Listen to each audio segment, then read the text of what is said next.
Shalom Pak Esra. Saat ini dunia sedang digoncangkan oleh pandemi COVID-19 dan diperkirakan akan ada lagi pandemi berikutnya. Kondisi tersebut membuat orang-orang berpikir bahwa sudah mendekati akhir zaman atau kiamat. Apakah benar pemikiran seperti itu? Ya, sebenarnya kita bisa melihat bahwa kalau hari di mana Tuhan Yesus datang, akhir zaman atau kiamat itu telah ditetapkan, dan memang demikian, Allah telah menetapkan satu hari, maka sebenarnya tanpa ada peristiwa-peristiwa yang aneh pun atau ajaib pun, sebenarnya setiap hari itu sudah membuat kita semakin dekat pada hari itu kan. Kalau misalnya ditentukan bahwa saya akan wisuda misalnya tanggal 15 dan sekarang tanggal 1, ya tanggal 2, pada waktu saya tanggal 2, ya berarti makin mendekat ke tanggal 15. Begitu tanggal 3 ya mendekat lagi. Jadi sebenarnya jikalau hari kedatangan Tuhan Yesus atau hari kiamat itu telah ditetapkan, maka memang tanpa pandemi pun kita harus mengartikan bahwa setiap hari kita jalani itu telah membuat kita makin mendekat kepada akhir zaman. Tetapi kalau kita melihat memang kitab suci juga memberikan sejumlah tanda-tanda. Seperti ada gempa bumi, ada kelaparan, ada peperangan. Walaupun tanda itu sudah ada. Dari zaman dulu juga sudah ada kelaparan. Perang-perang juga dari zaman dulu sudah ada. Hanya kita tidak tahu bahwa skalanya ini akan sampai titik mana. Jadi karena itulah biarpun ada tanda-tanda orang tidak bisa memprediksi kapan Tuhan datang. Apakah sudah segera ataukah masih lama, kita juga tidak tahu. Memang kalau kita membaca sejumlah ayat kitab suci, digambarkan bahwa sepertinya Tuhan hampir datang. Sedikit lagi, segera datang. Kalau kita membaca misalnya dalam Matius 24 ayat 42, karena itu berjaga-jagalah sebab kamu tidak tahu pada hari mana Tuhanmu datang. Maka dulu saya pernah dengar pendeta berkhotbah, kita tidak tahu kapan Tuhan datang, bisa minggu depan, bisa besok, bahkan bisa malam ini pun Tuhan Yesus datang kembali. Ada orang khotbah seperti itu. Kalau kita membaca Ibrani 10 ayat 37, sebab sedikit, bahkan sangat sedikit waktu lagi dia akan datang. Sudah akan ada tanpa menangguhkan kedatangannya. Ini bukan hanya sedikit, tapi bahkan sangat sedikit waktu lagi. Berarti ini betul-betul kayaknya hampir sampai. Terus Wahyu pasal 22 ayat yang ke-7, sesungguhnya aku datang segera. Aku datang segera. Gunakan kata segera. Kalau begitu kita bertanya bahwa kalau ada ayat-ayat seperti itu, bisakah seperti khotbah yang tadi saya kutip bahwa Tuhan bisa datang terjadi akhir zaman pada malam ini? Kalau menurut saya tidak bisa. Kenapa? Karena ada sejumlah ayat di dalam kitab suci yang menunjukkan bahwa harus ada peristiwa-peristiwa spesifik yang mendahului kedatangan Tuhan Yesus. Harus ada satu peristiwa-peristiwa tertentu yang terjadi sebelum hari itu.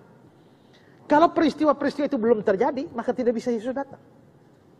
Saya misalnya menunjukkan dari Matius pasal 24 ya, mulai ayat 5. Sebab banyak orang akan datang dengan memakai namaku dan berkata, akulah Mesias. Dan mereka akan menyesatkan banyak orang. Berarti sebelum Tuhan Yesus datang harus muncul banyak penyesat. Nah, penyesat ini dari dulu sampai sekarang juga sudah banyak ini. Menjelang Tuhan Yesus datang ya makin banyak. Nah, kita tidak tahu sampai sebanyak apa. Tapi ayat 6. Kamu akan mendengar deru perang dan kabar-kabar tentang perang. Kalau itu juga dari dulu sampai sekarang juga ada. Namun berawas-awaslah, jangan lagi gelisah. Sebab semua itu harus terjadi, tetapi itu belum kesudahannya. Itu harus terjadi, tapi belum kesudahannya. Terus ayat yang ke-7. Sebab itu bangsa akan bangkit melawan bangsa, kerajaan melawan kerajaan. Ada kelaparan dan gempa bumi di berbagai tempat. Akan tetapi semuanya itu barulah permulaan menjelang zaman baru. Pada waktu itu kamu akan diserahkan untuk disiksa, kamu akan dibunuh dan akan dibenci semua bangsa oleh karena namaku. Dan banyak orang akan murtad dan mereka saling menyalahkan, saling membenci. Banyak nabi palsu akan muncul dan menyesatkan banyak orang.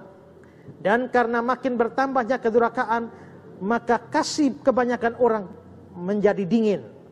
Terus ayat 13. Tetapi orang yang bertahan sampai kesudahannya akan selamat. Dan Injil kerajaan ini akan diberitakan di seluruh dunia sebelum Kesaksian menjadi kesaksian bagi semua bangsa. Sesudah itu baru tiba kesudahannya. Injil menyebar dulu ke seluruh dunia, baru tiba kesudahannya. Lalu loncat ke ayat 21. Sebab pada masa itu akan terjadi siksaan yang dahsyat. Kata siksaan ini bahasa Yunaninya adalah tribulum. Dari situlah muncul kata tribulasi. Berarti akan ada satu masa aniaya besar, Great Tribulation. Pada waktu itu akan terjadi siksaan yang dahsyat yang seperti belum pernah terjadi sejak awal dunia sampai sekarang, dan tidak akan terjadi lagi. Dan sekiranya waktunya tidak dipersingkat, maka dari segala yang hidup tidak akan ada yang selamat.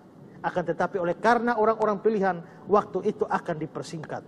Segera sesudah siksaan pada masa itu, matahari akan menjadi gelap, bulan tidak bercahaya, bintang-bintang akan berjatuhan, langit dan kuasa-kuasa langit akan goncang. Baru ayat 30, pada waktu itulah akan tampak tanda anak manusia di langit, semua bangsa di bumi akan meratap, mereka akan melihat anak manusia datang di atas awan-awan di langit dengan segala kekuasaan dan kemuliaannya. Kalau begitu saudara, ayat-ayat ini bicara tentang akhir zaman. Dan kalau kita lihat harus ada sejumlah peristiwa besar. Harus ada muncul nabi-nabi palsu, peperangan, gempa bumi, kelaparan, kedurhakaan, ada penyiksaan terhadap orang-orang percaya, ada murtad yang besar, meluasnya pemberitaan Injil. Setelah itu baru Yesus datang. Kalau semua itu belum terjadi, Yesus tidak bisa datang. Karena itu tanda-tanda yang mendahului. Karena itu rasanya Tuhan Yesus tidak bisa datang besok atau malam ini. Ya.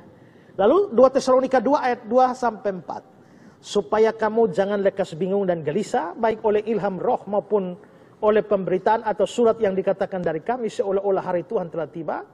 Janganlah kamu memberi diri disesatkan dengan cara bagaimanapun juga. Sebab sebelum hari itu harus datang dahulu murtad, dan haruslah dinyatakan dahulu manusia durhaka. Harus ada murtad dulu, baru setelah itu ada manusia durhaka. Manusia durhaka ini siapa? Ya, antikris. Berarti antikris harus datang dulu, baru Kristus bisa datang.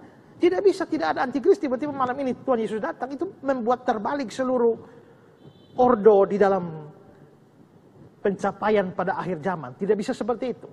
Karena itulah maka menurut saya memang ada ayat-ayat yang mengatakan bahwa Yesus segera datang, sedikit bahkan sangat sedikit lagi.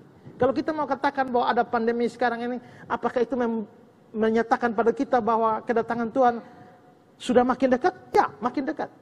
Tetapi sedekat apa? Bisa jadi sangat lama juga. Karena di Alkitab dibilang segera, tapi sudah 2000 tahun juga. Belum datang-datang juga kan? Itulah sebabnya di surat Petrus itu dikatakan ada orang-orang yang mengolok-olok. Mana janji Tuhan katanya mau datang dari dulu, semua seperti sekarang juga, semua berjalan seperti biasa. Tapi Petrus menjawab, kenapa? Di hadapan Tuhan itu satu hari sama seperti 1000 tahun, dan 1000 tahun sama dengan satu hari. Kalau bagi Tuhan satu hari sama dengan 1000 tahun, Tuhan Yesus janji mau datang kembali ini sudah berapa tahun? 2020 tahun, ya kan? Artinya baru 2 hari. Nah, baru 2 hari nih. Jadi kalau Tuhan kan tunggulah 10 hari atau 15 hari.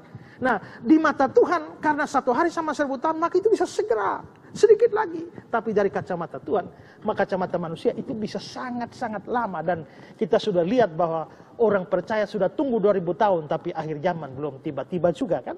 Kalau begitu kita harus melihat bahwa memang karena Allah ada di atas waktu, maka memang dari kacamata Allah itu akan segera terjadi. Kita di dalam waktu terbatas waktu, maka bagi kita itu bisa terlalu lama atau sangat lama.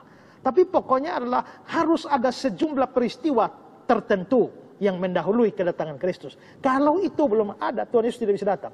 Memang perang, kelaparan, bencana alam, lain-lain sudah terjadi. Tapi antikris belum muncul. Masa aniaya besar, masa murtad besar, itu belum terjadi. Kalau itu belum terjadi, kita tidak bisa mengharapkan Tuhan Yesus datang malam ini atau besok pagi. Tidak. Ya. Siapa yang berhikmat, dia akan melihat tanda-tanda zaman, dan dia melihat semua itu terjadi, barulah kesudahan segala sesuatu tiba dengan kedatangan Tuhan Yesus kembali.